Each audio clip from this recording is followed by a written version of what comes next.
Breaking news చూస్తున్నారు. చిలుకూరు ప్రధాన అర్చకుడు రంగరాజన్పై దాడి జరిగింది.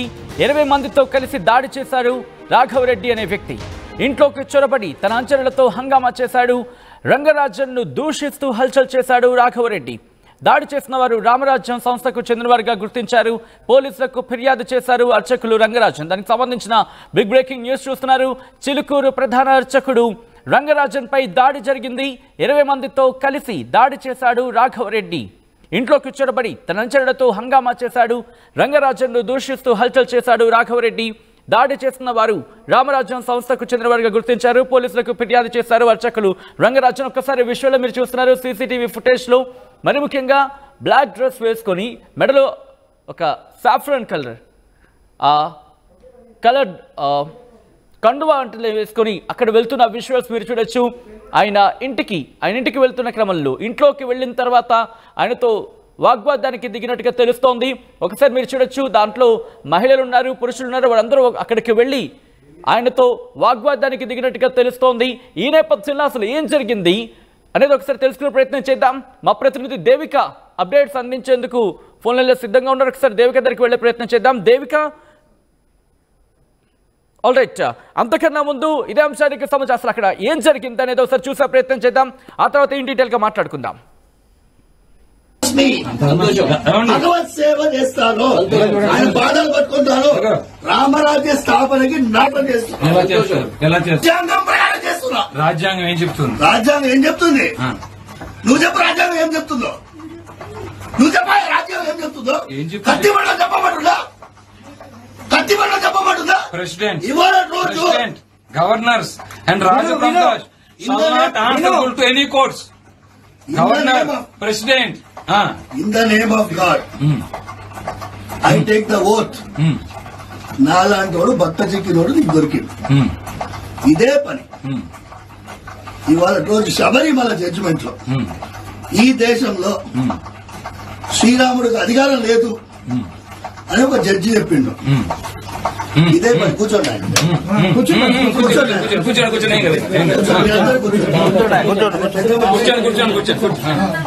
పెద్ద మనిషి. 5 జడ్జిలు. ఒక జడ్జి ఏమంటాడు, ఈ దేశం రాముడిదే కాదండి. 5 జడ్జిలు. ఒక జడ్జి ఏమంటాడు, ఈ దేశం రాముడిదే కాదండి. ఓకేనా?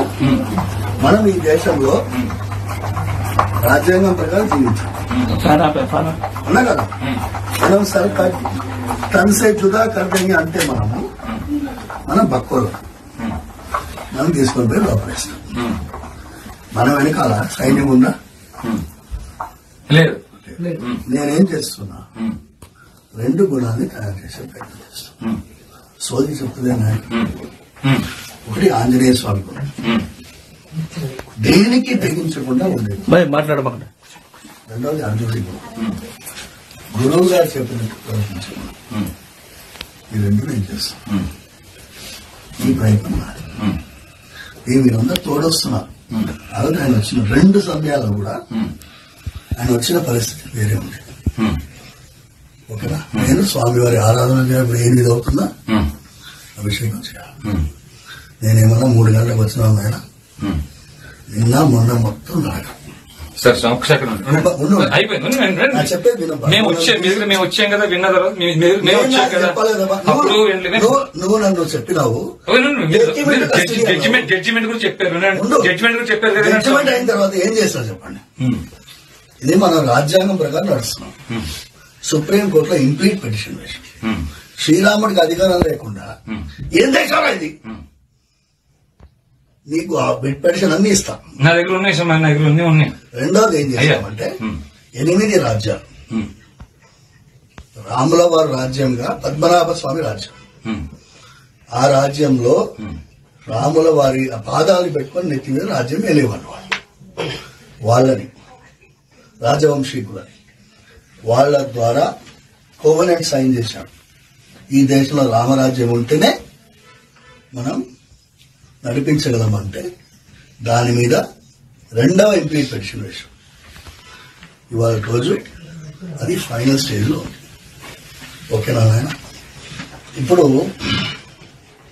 అడిగావు కదా, రాముడు అంటే లెక్కలేదా అని అడిగావు కదా.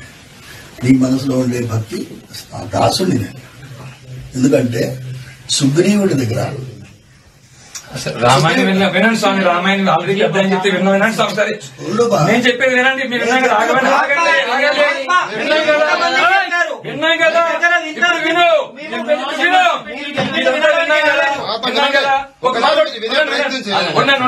ఏం చేశావు వినండి, ఫస్ట్ వినండి. వింటం కూడా నేర్చుకోండి మీరు. ఒక్క నిమిషం చెప్పిన తర్వాత నేను వింటాను. చెప్పండి. ఒక్కటే నిమిషం. ఆఖరిది ఏంటి అంటే, ఇవాళ రోజు విశ్వరూపాన్ని ప్రదర్శించే సమయం వచ్చింది. ఓకేనా? విశ్వరూపం ఎట్లుండాలి?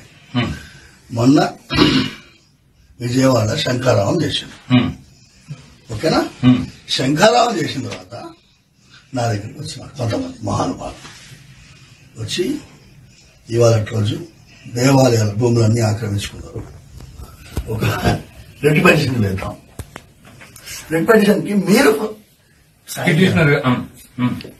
ఆయన నేను ఒక్కడనే ఎన్ని పెటిషన్లు వేయాలా? పెటిషన్లు వేసే జమానా అయిపోయింది. ఒకరోజు ఎండోమెంట్స్ డిపార్ట్మెంట్ ముట్టదిద్దాం అని నేను పిలిపిస్తాను. ఎన్ని వందల మంది వస్తారు అన్నాడు. అడిగినా మీరందరూ ఉన్నారు చూసారా, నేను ఒకరోజు ఎండోమెంట్స్ డిపార్ట్మెంట్ వెళ్తాను, ఇట్లనే మీరు రావాలి. ఓకే, మేము వస్తాం.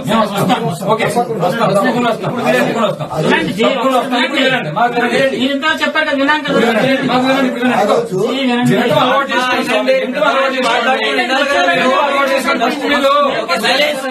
చెప్పడం కాదు, వింటం కూడా అలవాటు చేసుకోవాలి. చెప్పడానికి అందరూ మాట్లాడతారు. ఒక్క నిమిషం. భూమి అంతా ఇక్ష్వాక వంశీయులని రాముడు అన్నాడని విన్నాం. నిజమేనండి? నిజమా కాదా? మొత్తం అఖిలాండగోడి బ్రహ్మాండగుడు ఆయన నాయకుడు ఆయన్నే. ఈ మాట అడిగింది చెప్పండి. ఈ భూమి అంతా ఇక్ష్వాక వంశీయులని రాముడు అన్నమాట నిజమా అబద్ధమా? అన్నాడు. ఆ ఇక్ష్వాక వంశీయులు ఏ గోత్రాల్లో ఉన్నారు? ఇప్పుడు నాకు అడిగింది చెప్పు. అడగండి, ప్రశ్నకు సమాధానం చెప్పు. నెక్స్ట్ రెండో ప్రశ్న. మీ ఆలయ పరిధిలో క్షాత్రం కలిగిన వారు భగవద్గీత 18వ అధ్యాయం 43వ శ్లోకంలో శౌర్యం తేజో ధృతిర్దాక్షం విద్య చాపై పలాయనం దానమీశ్వర భావచ క్షాత్రం కర్మస్వభావం అనే లక్షణం కలిగిన వారు ఎంతమంది ఉన్నారు? ఏ గోత్రాల్లో ఉన్నారు? ఈ పని ఎవరు చేయాలి? ఎవరు చేయాలి? మీరు చేయాలి. మీరు చేయాలి. ఇక్కడ కూర్చొని ఆలయాలు ఇక్ష్వాకు వంశీయులు ఏ గోత్రాల్లో ఉన్నారో నీకు తెలియదు. నీకు చెప్తున్నావు, హైకోర్టు అంటున్నావు, సుప్రీంకోర్టు అంటున్నావు, నీకు తెలియదా? వాళ్ళకున్న ఇమ్యూనిటీ ఆర్టికల్ 124(4) ఎవడైనా ఇప్పటిదాకా ఏ ప్రధానమంత్రి అయినా ఇంపీచ్ చేయగలిగారా?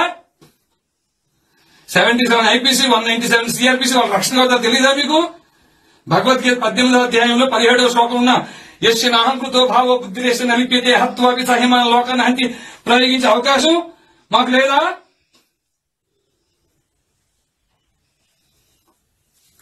ఏమీ తెలియదండి. అయ్యా, పండితులు వేషం వేసుకుని తెలియని నట్టవిట శూద్రుల వనితలు స్వవచమౌటకు ఉపదేశించి సంతసిల్లి స్వరలయం బులెరుంగకని శిలత్ములై సుభక్తులకు సమానమని దుడుకుగల నన్నే దొరకుడుకు బ్రోచురా.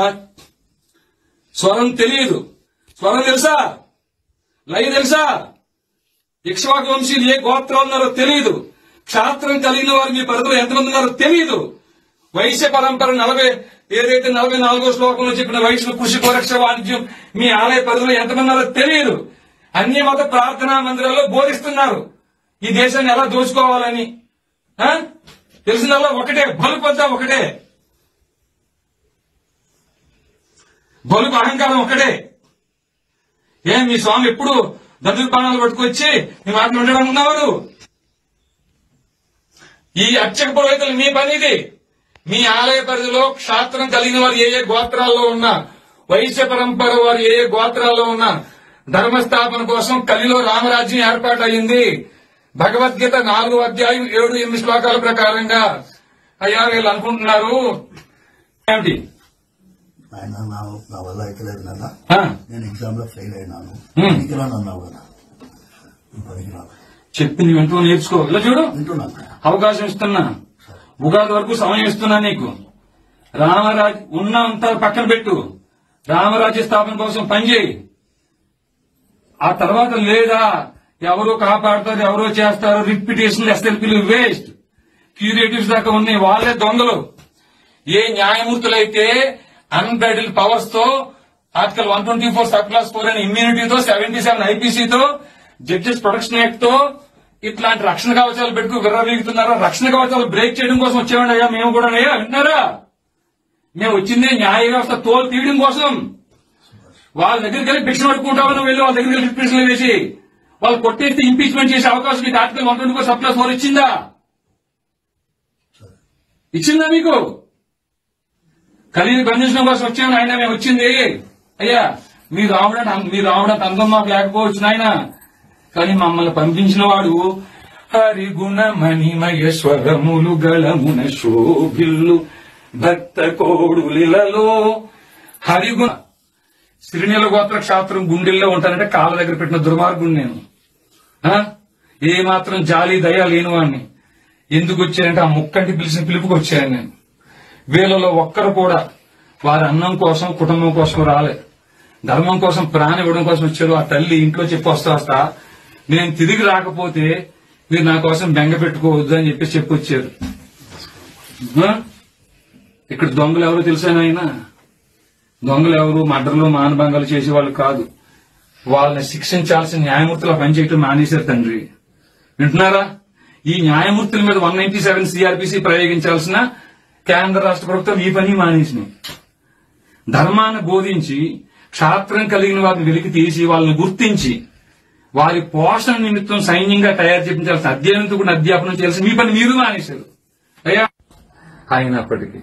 అయినప్పటికీ మా ఇక్ష్వాక వంశీయుల సాంప్రదాయాన్ని అనుసరించి ఒక్క అవకాశం మీకు ఇస్తున్నాం. ఇది తప్పితే మేము రామ మహాత్మా వచ్చి చేయాల్సిన పని చేసుకెళ్లిపోతారు. విన్నారు స్వామి? మీ పని మీరు చెయ్యమని మరొకసారి మనం చేసుకుంటున్నాం. అయ్యా పెద్దలు ఎవరన్నా మాట్లాడేదామన్నా స్వామి? మహాత్మా పురుషోత్తములారా, అయ్యా మంచిగా చేసుకోండి. రైట్, అది అక్కడ జరిగిన కాన్వర్సేషన్. చాలా సీరియస్ కాన్వర్సేషన్ జరిగింది. ఆయన కంట నీరు కూడా పెట్టుకున్న సందర్భం. ఈ నేపథ్యంలో అక్కడ సిచ్యువేషన్ ఏంటి, ప్రస్తుతం ఆయన ఎక్కడ ఉన్నారు, అట్ ద సేమ్ టైం ఆయన ఫ్యామిలీ ఎక్కడుంది, అలాగే ప్రస్తుతం అక్కడికి అంత రచ్చకు వెళ్ళిన వీర రాఘవరెడ్డికి సంబంధించి అదుపులోకి తీసుకోవడం జరిగిందా, ఏం జరుగుతుందో తెలుసుకునే ప్రయత్నం చేద్దాం. మా ప్రతినిధి దేవిక అప్డేట్స్ అందించేందుకు సిద్ధంగా ఉన్నారు. దేవిక, ప్రస్తుతం రంగరాజన్ ఎక్కడున్నారు? సచిన్, మనం చూసుకోవచ్చు చిలుకూరు అంటేనే ముఖ్యంగా గుర్తుకొచ్చేది రంగరాజన్ గారు. ఎందుకంటే ప్రతి ఏటా కూడా జనవరి మొదటి సంవత్సరం న్యూ ఇయర్ వేడుకలు అయి ఉండొచ్చు, లేకపోతే ఉగాది వేడుకలు కానీ, లేకపోతే ఎవ్వరు అక్కడికి ఏ విధంగా వెళ్ళాలి, ఎటువంటి శ్రీమన్నారాయణని ఏ విధంగా కొలవాలి అంటూ కూడా, అలాగే ఏ విధంగా ఉండాలి సనాతన ధర్మం గురించి చెప్పి ఎంతగానో పాపులర్ అయ్యారని చెప్పొచ్చు. చిలుకూరు బాలాజీ అక్కడ ఎంత ఫేమస్, అదే విధంగా రంగరాజన్ గారు కూడా అంతే ఫేమస్ అని చెప్పొచ్చు. అయితే గత గంట నుంచి కూడా ఒక వార్త చెక్కలు కొడుతుందని చెప్పొచ్చు. చిలుకూరు ప్రధాన అర్చకుడు రంగరాజన్ పై దాడి జరిగింది. దాదాపు 20 మంది కలిసి అతని మీద దాడి చేశారు అంటూ కూడా అతను పోలీస్ మెట్లెక్కారని చెప్పొచ్చు. దాదాపు ఇది జరిగి 2 రోజులు అయినప్పటికీ కూడా మరి ఇప్పుడు ఎందుకు ఆయన స్పందించారు అనే విషయాన్ని కూడా ప్రశ్నగా మారిందని చెప్పొచ్చు. దాదాపుగా రామరాజ్యం అంటూ కూడా కొంతమంది 20 మంది వ్యక్తులు నల్ల దుస్తులు ధరించి ఆయన దగ్గరికి వెళ్లి ఏ విధంగా మాట్లాడుతున్నారు అనేది కూడా మనం చూడడం జరిగింది. రంగరాజన్ ను దూషిస్తూ హల్చల్ చేసిన వీడియో ఇప్పుడు వైరల్ గా మారింది. ఆ వీడియో కూడా వాళ్లే రిలీజ్ చేసినట్టుగా అయితే చాలా క్లియర్ గా తెలుస్తుందని చెప్పొచ్చు. దాడి చేసిన వారందరూ కూడా రామరాజ్యం అంటూ కూడా, అంటే ఆ సంస్థకు చెందిన వారు అనేది కూడా పోలీసులు గుర్తించడం జరిగింది. ఎప్పుడైతే రంగరాజన్ కంప్లైంట్ ఇచ్చారో అప్పుడే పోలీసులు కంప్లైంట్ ని స్వీకరించి వాళ్ళని అదుపులోకి తీసుకోవడం జరిగింది. అసలు ఎందుకు జరిగింది, వాళ్ళు చెప్పిన మాటలు కానీ ఇదంతా చూస్తుంటే సచిన్, మీరు ఎందుకు సనాతన ధర్మాన్ని వ్యతిరేకిస్తున్నారు అని కోణంలో, అంటే వాళ్ళు మాట్లాడుతున్న విధానం కూడా మనం చూడొచ్చు. దానికి రంగరాజన్ గారు కూడా ఎంతగానో కన్నీరు మున్నీరు అవుతున్న పరిస్థితి. ఎప్పుడైనా సరే ఎవరైనా వెళ్ళినా సరే ఆయన ఎంత కులతనంతో మాట్లాడే వ్యక్తి అనేది కూడా అందరికీ తెలిసింది. అలాంటిది ఈ రోజు రామరాజ్యం పేరుతో సంస్థకి సంబంధించి 20 మంది ఆయన మీద దాడి చేయడానికి వస్తే ఆయన అసలు ఏమి చేయలేని పరిస్థితి అని చెప్పొచ్చు. కానీ ఇక్కడ మరి ఇది 7వ తారీఖు జరిగినప్పటికీ కూడా ఆయన ఎందుకని ఇప్పుడు దాకా పోలీస్ స్టేషన్ కంప్లైంట్ ఇవ్వలేదు? కేవలం వాళ్ళు వీడియోని రిలీజ్ చేసిన తర్వాత ఈయన ఎందుకు స్పందిస్తున్నారు? అది కూడా కేవలం పోలీస్ స్టేషన్ కి వెళ్లారే కానీ ఎక్కడ కూడా ఆయన మనసు మాట విప్పి అంటే నోరు విప్పి మాట్లాడిన పరిస్థితి అని చెప్పొచ్చు. అసలు ఇప్పుడు ఆయన ఎక్కడున్నారు ఏంటనే విషయాలు కూడా తెలియాల్సి ఉన్నాయి. ఇప్పుడు ప్రస్తుతానికి చిలుకూరు ఆలయంలో కూడా ఆయన లేని పరిస్థితి. చిలుకూరు ఆలయంలోనే ఆలయానికి ఆలయంలో పక్కనే ఆయన ఇల్లు ఉంటుంది. అలాంటిది అక్కడ కూడా లేని పరిస్థితి. ఎవరిని అడిగినా కూడా ఏమి చెప్పని పరిస్థితి అనేది కూడా చాలా క్లియర్ గా తెలుస్తుంది.